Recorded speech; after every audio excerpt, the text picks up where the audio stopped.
Não é fácil fazer filmes sobre grandes tragédias que assolaram um país ou então um grupo de pessoas na vida real, porque por mais respeitosos que os roteiristas e que o diretor tentem ser, não dá para negar que você vai sempre ser um pouco desrespeitoso quando você está usando a dor de pessoas reais, tanto das famílias das vítimas quanto dos sobreviventes, por exemplo, para despertar prazer, para gerar entretenimento, diversão para outras pessoas. Eu tô falando isso porque a Netflix está lançando A Sociedade da Neve, que é o novo filme do J.A. Bayona, um diretor espanhol do qual eu gosto muito.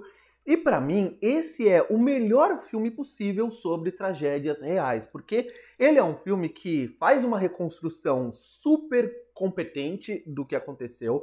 Ele usa efeitos visuais impressionantes para reconstruir o acidente, por exemplo.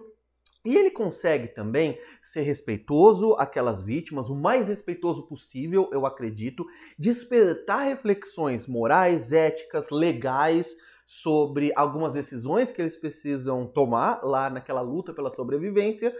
E mesmo no final do filme, quando ele se permite ser um pouco sentimental demais, quando chega naquele ponto a gente sabe que o filme mereceu de certa forma, esse sentimentalismo. Em 1972, um avião da Força Aérea Uruguaia que levava um time de rugby ao Chile caiu na Cordilheira dos Andes. 29 dos 45 passageiros sobreviveram à queda, iniciando uma luta brutal pela sobrevivência em um dos ambientes mais inóspitos do planeta. O J.A. Bayona ficou famoso no mundo inteiro por fazer um filme de terror e de fantasmas, que era O Orfanato. E quando isso acontece, quando um diretor de fora dos Estados Unidos faz muito sucesso, normalmente Hollywood captura esse cara e o obriga, de certa forma, a fazer o mesmo filme de novo e de novo e de novo. Essa, pelo menos, é a expectativa da indústria, e ainda bem que o J.A. Bayona não tem feito isso. Nos últimos anos, e aí já são quase, 15 anos, ele tem seguido uma carreira bastante prolífica. Logo depois de Orfanato, ele fez O Impossível, que também é um filme sobre desastres, mas no caso sobre um desastre natural. É um filme sobre os tsunamis que aconteceram no Sudeste Asiático alguns anos atrás.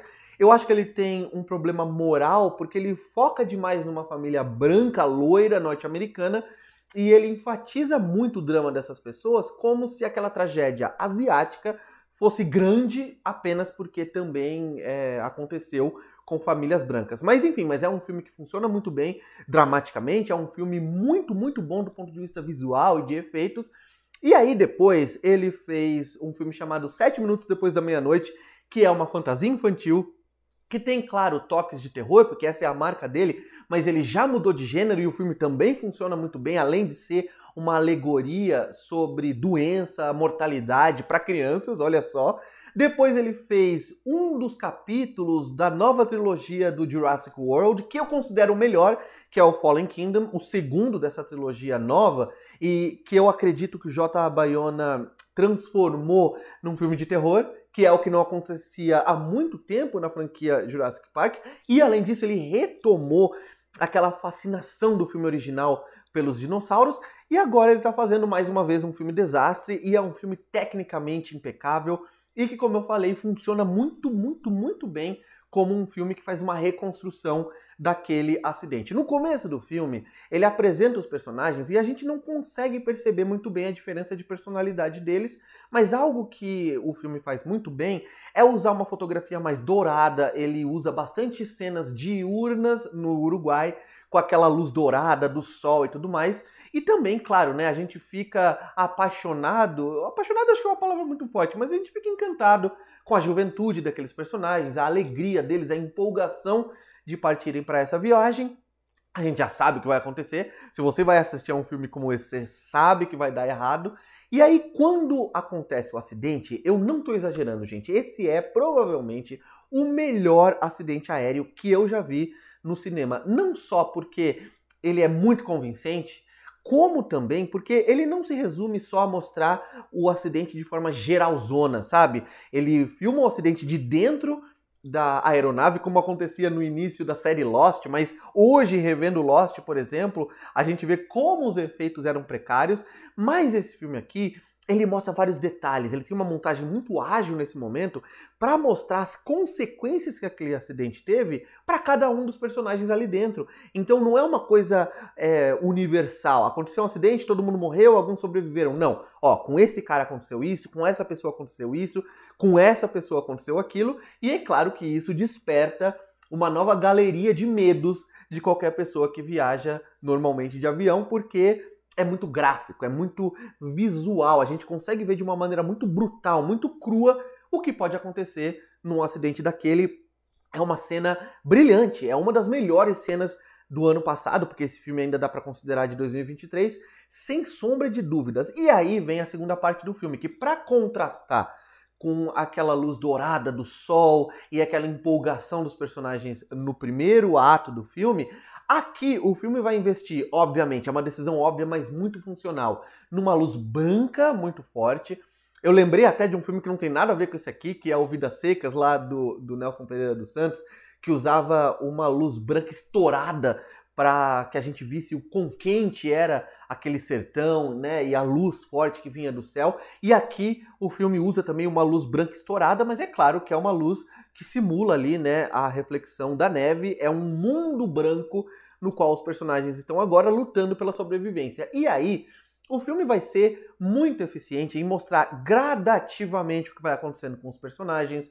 Eles começam a ficar cada vez mais fracos, cada vez mais magros, cada vez mais abatidos. O trabalho de maquiagem nesse sentido é muito, muito, muito bom. E é claro que vai ter um momento em que os personagens vão ter que tomar algumas decisões, e tem algumas discussões que eles têm ali que me impressionaram, porque normalmente eu acredito que essas discussões seriam, nas mãos de roteiristas menos inteligentes, apenas morais. Será que isso é algo que eu devo fazer ou não devo fazer? Será que uma boa pessoa faria isso ou não? Mas o filme expande essa discussão, né? Não é numa conversa só, mas ao longo do filme tem algumas conversas que vão começando a acontecer quando eles começam a ventilar a ideia de algumas coisas que eles vão ter que fazer para sobreviver, e eles começam a discutir. Tem personagens que são religiosos, por exemplo, então tem uma conotação religiosa na conversa também. Tem uma conotação fisiológica, e os personagens discutem isso, ou então psicológica, emocional, legal. Eles chegam a discutir, né, quais são os limites da lei para aquilo que eles estão prestes a fazer. Então é um filme que traz discussões adultas sobre sobreviver na natureza selvagem, né? Tem todo um subgênero de filmes, mas também de livros, de séries de TV, que é o Man vs. Wild, né? O homem contra a natureza selvagem, que é o gênero no qual esse filme está inserido, por mais que ele tenha um acidente ali no primeiro ato, mas é um filme que traz discussões que são muito adultas e muito interessantes da gente assistir. E eu acho, sim, que no final do filme, claro, né? Pela primeira vez ele começa a usar uma trilha sonora mais melancólica, uma trilha sonora mais emotiva, e eu acho que o filme merece esse sentimentalismo, até de mostrar, por exemplo, as imagens, claro, né, de arquivo, mostrando os personagens reais, mostrando o avião real e tudo mais, porque durante todo o filme ele não usou isso. O filme se priva de ser mais sentimentaloide para ser um filme mais brutal, para ser um filme mais seco, um filme mais direto. Então a gente acompanha aqueles personagens durante boa parte do filme sem trilha sonora. A gente acompanha aqueles personagens sem muita esperança e sem saber quem vai sobreviver e quem não vai. O filme não faz aquela trapaça que muitos filmes desse gênero fazem, que é, vamos deixar muito claro quem são os protagonistas, porque aí, por mais que os coadjuvantes menos interessantes e que o espectador conhece menos morram, pelo menos no final vai ter a satisfação dos protagonistas sobreviverem, porque eles são os heróis da narrativa. Não, esse filme realmente vai te surpreendendo. Você nunca sabe quem vai sobreviver, quem vai morrer. As mortes são mortes que não tem nenhum sentimentalismo, não tem nenhum lirismo. Não, são secas, são brutas. As coisas que eles fazem para sobreviver também. Não tem nada de pílula dourada aqui, né? Não tem nada que é feito de uma maneira mais bonitinha, de uma maneira mais enfeitada para suavizar o que aquelas pessoas passaram. Então, eu acho que é super válido que no final do filme, né, nos últimos minutos de um filme que tem 2 horas e 20 de projeção, o filme merece ser um pouco sentimental demais, até porque a gente já tá mais sentimental. A gente investiu 2 horas e 10 naquela saga daqueles personagens. Chega no final, eu tava exausto. Eu tava cansado daquela narrativa, eu tava cansado daquele sofrimento, eu tava já cansado daquele branco que eles enxergavam o dia inteiro. Imagina, né? Eu, espectador, já tava cansado, imagina eles. Então, quando chegou no final, eu pude relaxar um pouco nesses momentos finais e apreciar a vitória daquelas pessoas, apreciar a comemoração por eles terem sobrevivido, apreciar aqueles 15 minutos de fama que eles tiveram, porque eles eram os sobreviventes e, se eu não me engano, eles foram os primeiros sobreviventes de qualquer acidente aéreo que já tinha acontecido na Cordilheira dos Andes. Então é um filme que, se vocês entendem o que eu estou falando, ele merece chegar a esse ponto. Então, por todos esses motivos que eu coloquei para vocês aqui nesse vídeo, para mim, eu até cheguei a fazer um short sobre os 10 melhores filmes do ano, e esse filme aqui tá incluso. Eu coloquei lá em 4º lugar, eu acredito. É um dos melhores filmes de 2023. É um filme absurdamente convincente naquilo que ele narra, naquilo que ele demonstra, descreve, mostra, recria na frente do espectador. E é um filme que me envolveu do início ao fim. Eu não me senti manipulado. É claro que todo filme é manipulação. Toda obra de arte, de ficção, é manipulativa por essência, mas eu não senti nenhum tipo de manipulação barata só pra te fazer chorar. Eu senti, pelo contrário, um filme muito respeitoso às vítimas, mesmo que seja um acidente que já faz mais de 50 anos. Se vocês assistirem ao filme, digam aqui nos comentários se vocês gostaram, não gostaram, concordam ou discordam dos pontos que eu apresentei nessa crítica. Dá um like no vídeo, se inscreve no canal se você ainda não está inscrito, isso me ajuda muito para que o meu vídeo chegue a mais pessoas. Não se esqueçam de clicar no sininho em sempre, para sempre receberem notificações de vídeos novos por aqui, se vocês ainda não fizeram isso. E eu vou ficando por aqui, um abraço, tchau. ¿Lo ves? Hay que intentarlo.